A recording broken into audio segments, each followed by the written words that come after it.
আপনি বলেছেন যে ঈদে পরিবহনে 1 টাকাও বেশি ভাড়া নেওয়া হচ্ছে না, বরং নির্ধারিত ভাড়ার থেকে 20 থেকে 30 টাকা কম নেওয়া হচ্ছে। আমি দায়িত্ব নিয়ে বলছি এবং আমরা সার্বক্ষণিক মনিটরিং করছি। এটা আপনার কোর্ট আমরা ক্লোজ করলাম। এই বিষয়ে আমরা দর্শকদের মতামত নিয়েছি, সেখানে কিছু মন্তব্য দর্শকদের আপনার কাছে তুলে ধরছি। 250 টাকার টিকিট 400 টাকা দিয়ে আসতে হয়েছে, 580 টাকার ভাড়া 750 টাকা নিয়েছে সোহাগ পরিবহন, তুলনামূলকভাবে কম নেওয়া হচ্ছে, আগের মতো লাগাম ছাড়া না। 500 টাকাটা মাত্র 1000 টাকা। মৌলভীবাজার থেকে ময়মনসিংহ ঈদ ছাড়া ভাড়া হচ্ছে 600 টাকা, আর ঈদে ভাড়া হচ্ছে 900 টাকা। আমি গতকালকে আসলাম, আমার 600 টাকা ভাড়া, 900 টাকা নিয়েছে। কি করব নিরুপায়, 500 টাকার ভাড়া 750 টাকা। এটা হলো মন্ত্রীর কমিটমেন্ট। অনেকেই বলছেন যে আপনার বক্তব্য আসলে, আপনি যে বলেছেন যে আপনি এটা সরাসরি মনিটরিং করেছেন এবং সার্বক্ষণিক মনিটরিং করেছেন, আপনার মনিটরিং আসলে সত্য নয়, ভাড়া আসলে বেশি নেওয়া হচ্ছে। আচ্ছা, আমি আপনাকে বলি, আমি যেখানে গিয়েছি 6টি আমাদের বাস স্টেশনে আমি নিজে গিয়েছি। আমি একা যাইনি, সেখানে আপনাদের সব মিডিয়া ছিল। আচ্ছা, আমরা কাউন্টারগুলিতে গিয়েছি, জিজ্ঞেস করেছি, যাত্রী পেয়েছি, তার কাছেও জিজ্ঞেস করেছি। কোন জায়গায় ধরেন 880 টাকা নির্ধারণ ভাড়া, আমি উদাহরণস্বরূপ বলছি, তারা 850 টাকা নিচ্ছেন। এটা যাত্রীও স্বীকার করেছে, যিনি টিকিট দিচ্ছেন সেখানেও দেখেছি। আমি তাকে প্রশ্ন করেছি যে আপনি 880 টাকার ভাড়া 850 টাকা কেন নিচ্ছেন? তিনি বলে চাপে পড়ে নিচ্ছেন। তিনি বলছেন না, আমাদের মালিক এভাবে নির্ধারণ করেছে, আমরা 850 টাকায় নিচ্ছি, 30 টাকা কম নিচ্ছি।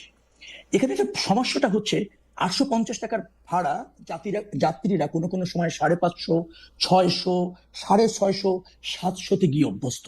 কারণ নির্ধারণ তো ভাড়া অনুসারে যাত্রীরা এর পূর্বে কখনো যায়নি, কারণ তারা কমে যেতে পেরেছে এবং মালিকগুলি যেহেতু দুই দিক থেকে যাত্রী পারাপার করতে পারে বা যাত্রী বহন করতে পারে, এই জন্য তারা নির্ধারিত ভাড়ার চেয়ে কম নিয়েও যাত্রীদেরকে এই যাত্রার সুযোগটা তারা দিয়েছে। কারণ যাত্রী কম, তারা চেয়েছে যে আমি হলে অন্য পরিবহনে চলে যাবে, 100 টাকা কম দিক, কিন্তু যাত্রী যাক, তারা বাস ভর্তি বা আসন ফিল আপ করে নিতে অভ্যস্ত, কিন্তু ভাড়া কম নেই। এখন যখন নির্ধারিত ভাড়া, যেটা সরকার কর্তৃক আছে আলোচনা সাপেক্ষে, 880-তে যাচ্ছে, কিন্তু যাত্রী তো ধরেন 650 এবং 700-তে যেতে অভ্যস্ত, এর আগে সে গিয়েছে, সে স্বীকারও করছে। এবং পরিবহনের যারা টিকিট কাউন্টার আছে তারাও বলছে যে আমরা 600 টাকায়, 700 টাকায় যার কাছ থেকে যা পারি নিয়ে যাত্রী বহন বা যাত্রীদের যাওয়ার সুযোগ দিয়েছি। এখন নির্ধারিত ভাড়াটাও যদি নেয়, তখন তার কাছে মনে হচ্ছে যাত্রীর কাছে যে আমার কাছ থেকে 1-200 টাকা বেশি নেওয়া। এই নির্ধারিত ভাড়া এটা কি আপনারা যে মানে হাইওয়েতে কয় টাকা কয় মাইল দরে যাবে সেই নির্ধারিত ভাড়ার সাথে অ্যাট পার, নাকি নির্ধারিত ভাড়াটা তারা আগেই বাড়ায় রাখছে? যেমন আমরা দেখি না, 1000 টাকা, 500 টাকার জিনিসটাকে 1000 টাকা বইলে তারপর 10% কমে। না, না, না, না, না, না, না, এটা বিআরটিএ এবং ধরেন আমাদের এই যে যাত্রী মালিক সমিতি, আমাদের এই সমস্ত যারা স্টেক হোল্ডার জড়িত তাদের, এবং আপনি যাত্রী যারা, তাদের মধ্যে ওপেন ডিবেট করে নির্ধারিত ভাড়া। কিন্তু নির্ধারিত ভাড়ার চেয়ে কমে আমাদের পরিবহন সেক্টরে যাত্রীরা পূর্বে যেতে পেরেছে। ঈদ আসলেই তারা নির্ধারিত ভাড়াটাও তাদের কাছে বেশি মনে হচ্ছে, এটা একটা জায়গা। আর আমি বলছি যে যাত্রীরা কোনো কোনো জায়গায় কম নিচ্ছে, এটা ছিল হচ্ছে আমরা যেখানে গিয়েছি সব মিডিয়া ছিল, 20-25টা মিডিয়ার সামনে তারা বলেছে, আমি যা দেখেছি তাই বলেছি। এবং সেটা প্রমাণিত, কারণ যাত্রী স্বীকারও করেছে যে না, আমি 850 টাকা আমার কাছ থেকে রেখেছে, বাট নির্ধারিত ভাড়া 880 টাকা। সেখানে আমি বলেছি যে কোনো কোনো জায়গায় কম ভাড়াও নেওয়া হচ্ছে, সব জায়গায় নেওয়া হচ্ছে তা আমি বলিনি। বাস স্টপেজ যেখানে আছে সেখানে মনিটরিং সেল আছে, আপনি যদি জানুন, ভিজিলেন্স টিম আছে, সেখানে ধরেন একটা পুলিশ কন্ট্রোল রুম আছে, র্যাবের একটা কন্ট্রোল রুম আলাদা আছে, সেখানে ধরেন আমাদের মোবাইল কোর্ট আছে। যে কোনো যাত্রীর কাছে যদি কাউন্টারে আপনি যান, বিশেষ করে বাস স্ট্যান্ডগুলিতে বেশি ভাড়া চাইলে কমপ্লেন করলে তাৎক্ষণিক ব্যবস্থা নিতে হচ্ছে। এখানে কিন্তু বাস মালিক সমিতিদের সহযোগিতা আমি পেয়েছি। ওকে, বিশ্বাস করুন, আমি যা পেয়েছি, যা দেখেছি তাই বলছি। আমি ভাই একটা কথা বলি যে গতকাল আমি ভোক্তা অধিকারের একজন ম্যাজিস্ট্রেটকে দেখছিলাম যে তিনি একটা একটা বাস কাউন্টারে গিয়ে, সেই বাসটা ঢাকা থেকে নোয়াখালী যাচ্ছিল, সেনপুর। তো সেই বাস কাউন্টারে গিয়ে তিনি ভাড়া কত সেটা জানতে চাইছিলেন, যে ভাড়া হচ্ছে 600 টাকা। তো কয়েকদিন আগে পর্যন্ত ভাড়া ছিল 550 টাকা, স্পষ্ট সেটা এখন একটা 600 টাকা হয়েছে। সে ভাড়ার চার্ট সেখানে টানানো ছিল না। আমি এটা ভিডিওতে সরাসরি দেখছি ভাই, মানে এটা অন্য কোনো জায়গা থেকে না। তো ওটা 550 টাকা। উনি যাত্রীদের কাছে জানতে চাইলেন যে ভাড়া কত, সবাই 600 টাকা বললেন, এবং যাত্রীদের কাছে স্লিপ দেওয়া হলো, বা যেটাকে আমরা ক্যাশমেমো বলতেছি, ওইখানের মধ্যে 600 টাকাটা আসলে কোথাও উল্লেখিত ছিল না। স্পষ্টত আমি বুঝতে পারলাম যে 50 টাকাটা এই সময় বেশি নেওয়া হয়েছে। এখন এইটা কি আপনি যা দেখছেন তার থেকে একটু আলাদা হইলো, নাকি এইটা হইতে পারে?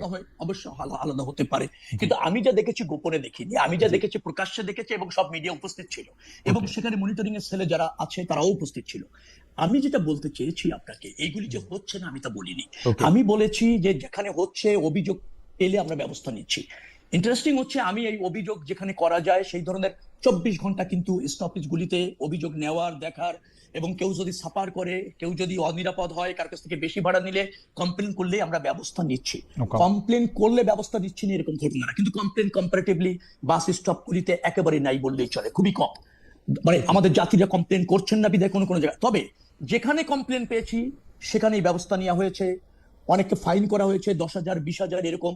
আপনি বাইপাইলে করা হয়েছে, আপনি যদি বলেন এই চন্দ্রাতে করা হয়েছে, কাঁচপুর রোডে করা হয়েছে, যাত্রাবাড়িতে করা হয়েছে, পোস্তগোলায় করা হয়েছে, কন্টিনিউয়াস এটা করা হচ্ছে। একজন ভাড়া বেশি দিয়েছে বিধায় 2 দিনের জেলও তাকে দেওয়া হয়েছে। কমপ্লেন পেলে আমরা সেটা করতে পারছি। সমস্যাটা যেখানে হচ্ছে আমি একটু বলি আপনাকে, চলন্ত পথে যে জায়গাটাগুলি হচ্ছে সেই জায়গাতে বিভিন্ন জায়গায় যাত্রীরা জড়ো হচ্ছেন, এবং বাসের কন্ডাক্টর, সুপারভাইজার, কোনো কোনো সময় ড্রাইভাররা বেশি পয়সা নিয়ে যাত্রীদের কাছ থেকে নিচ্ছেন এবং যাত্রীরা সেখানে দিয়ে যাচ্ছে।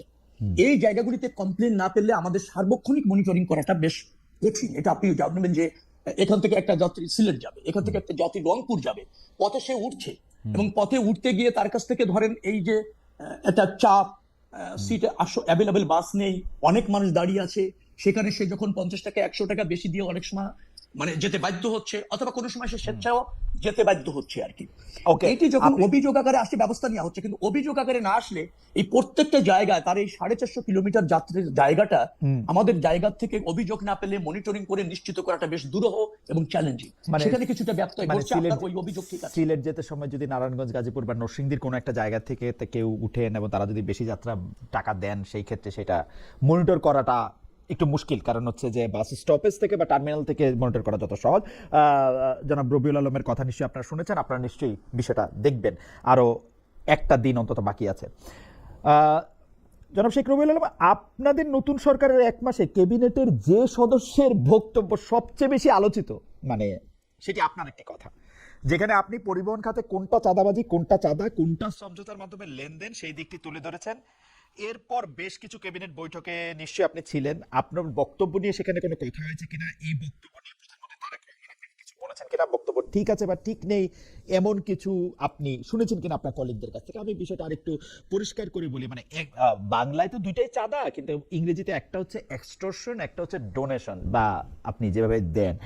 তো এক্সটর্শন এবং ডোনেশনের মধ্যে, মানে আমি ইচ্ছা করে কোনো একটা মসজিদে দিলাম, স্কুলে দিলাম, সেই চাঁদা, আর আপনাকে যেটা জোর করে নেওয়া হচ্ছে সেই চাঁদা, বা কোনো একটা অ্যাসোসিয়েশন, যে অ্যাসোসিয়েশন আমার দরকার আছে বা আমাকে জিজ্ঞেস করে যেটা নিতেছে না সেটা যে চাঁদা, সেই ব্যাপারে তো কোনো সন্দেহ থাকার কথা না। আপনি নতুন করে ব্যাপারটাকে সংজ্ঞায়ন করে, মানে যেই সময় আপনি দায়িত্ব নিলেন, দায়িত্ব নেওয়ার পরপরই এটা কতটা জরুরি ছিল, বা আপনি কি বোঝাতে চেয়েছেন আসলে? আর আগের প্রশ্ন তো থাকলোই, ক্যাবিনেটে এটা আলোচনা হয়েছে কিনা, আপনার কলিগরা কিছু বলছে কিনা, তারেক সাহেব আপনাকে কিছু বললেন কিনা?